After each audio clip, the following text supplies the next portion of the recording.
Kumarikandam part 2. கோதை மகாகவிக்கு இதுவரைக்கும் தாய் பாசம்னா எப்படி இருக்கும் அப்படிங்கிறத காமிச்சதே இல்லை. நம்மளுடைய அம்மா ஏன் நம்ம மேலே வெறுப்பாக இருக்காங்க, நம்ம வந்தாலே ஏன் நம்மளை ஒதுக்குறாங்க அப்படிங்கிறது மகாகவிக்கு இதுவரைக்கும் தெரியாது. தாய் பாசத்துக்கு ஏங்கினது மட்டும்தான் மிச்சம். அதுக்கப்புறம் இது அஞ்சால் நெஞ்சன், அதுக்கப்புறமா கோதை, மகாகவியோட அம்மா அப்பா. அப்போது நம்மளுடைய அஞ்சால் நெஞ்சன் கோதை 2 பேரும் பேசிக்கிறாங்க. இந்த குழந்தை வளர்ந்ததுன்னா ஒன்றை போல தான் இருக்கும், இந்த குழந்தை வளர்ந்ததுன்னா இல்லை உங்களை போல தான் இருக்கும் அப்படின்னு சொல்லிட்டு 2 பேரும் மாற்றி மாற்றி பேசிகிட்டு இருக்காங்க. அப்போது நம்ம கோதை சொல்கிறா, ஒன்று மட்டும் நான் உறுதியாக சொல்கிறேன், இவன் என் வயிற்றுலேருந்து மிதிக்கிற மிதி என்னால் தாங்க முடியல.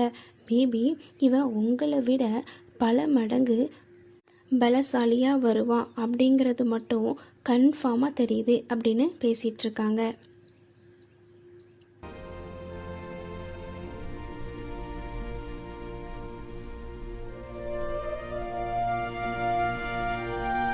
திடீர்னு போர் முழங்குற சவுண்டு கேட்குது.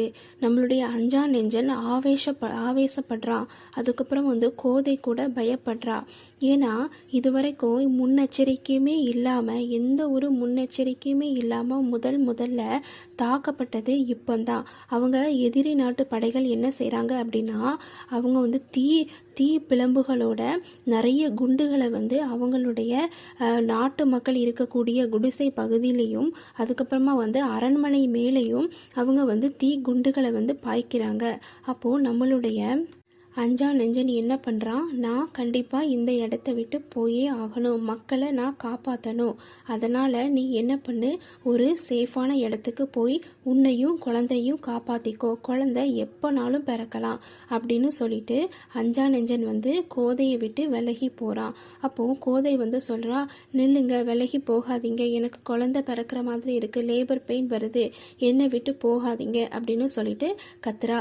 அதுக்கு நம்மளுடைய அஞ்சான் நெஞ்சன் சொல்கிறா, நான் அரசன், என்னுடைய குடிமக்களை நான் காப்பாற்றுறதுக்காக போகணும் அப்படின்னு சொல்லிட்டு கத்துறா. நீ சேஃபான இடத்துக்கு போ, இங்கே இருக்காத அப்படின்னு சொல்லிட்டு அந்த இடத்த விட்டு போகிறான்.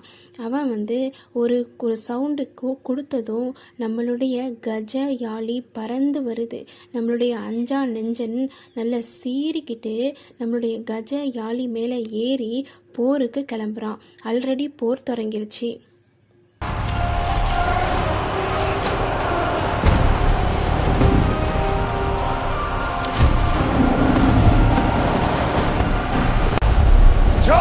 Mighty Yazi! You cease all this day!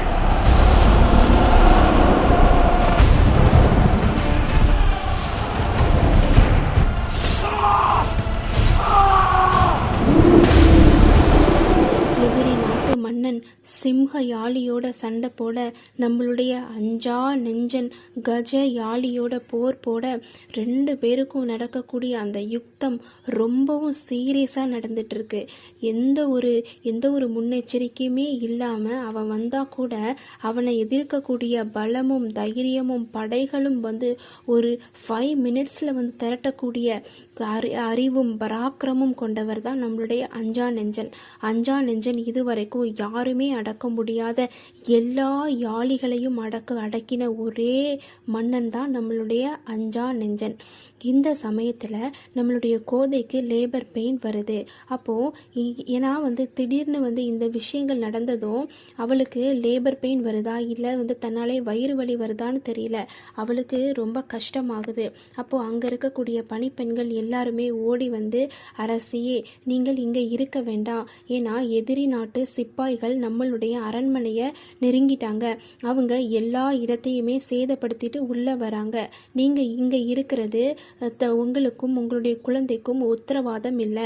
Maybe நம்மளுடைய அரசருடைய வாலிசை அழிக்கிறதுக்காகவே ஒரு படை உள்ளே வந்துட்டுருக்கு, நீங்கள் இந்த இடத்த விட்டு கிளம்பணும், தயவு செஞ்சு எங்களோடு வாங்க அரசியே அப்படின்னு கூப்பிடும்போது, இல்லை நான் என்னுடைய கணவன் வந்தால் தான் நான் வருவேன்னு சொல்லிட்டு அவள் அடம் பிடிக்க, இல்லை அரசியே, உங்களை பாதுகாக்கிறது தான் எங்களுடைய வேலை, நீங்கள் கண்டிப்பாக எங்களோடு வந்து தான் ஆகணும், எங்களுடைய அரசர் மேலே எங்களுக்கு நம்பிக்கை இருக்குது, அவர் தான் இது வரைக்கும் எல்லா யாளிகளையும் அடக்கக்கூடிய தைரியம் படைத்தவர். அவர் கண்டிப்பாக பெரிய வெற்றியை கொண்டு வருவாங்க அப்படின்னு சொல்லிட்டு நம்மளுடைய கோதையை கன்வின்ஸ் பண்ணி அந்த பணிப்பெண்கள் அவளை கூட்டிகிட்டு போகிறாங்க.